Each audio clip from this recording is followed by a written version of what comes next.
मंझ अचे वो बहार जी श्री गोठे जे नांगण ते वेठल मुंहिंजा समूरा महबूब साथी मुंहिंजा दोस्त भार ॿार साईं ख़ालिक जोड़जो साहब याकूब साहब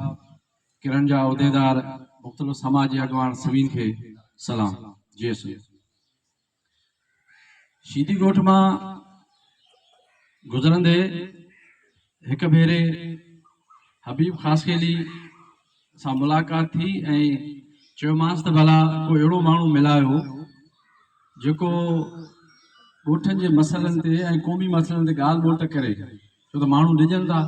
ॻाल्हाइनि कोन था, असीं उनखां सवाल था करूं मसइलनि ते त उहे चवंदा त आउं न ॻाल्हाईंदुसि। हबीब ख़ासकेली ऐं उनजे दोस्तनि पोइ जेको हमरा जंहिंसां मुलाक़ात कराई ऐं उन सां जेका कचहरी थी, यकीन करियो अॼु ॾींहं ते मूंखे नथी विसरे।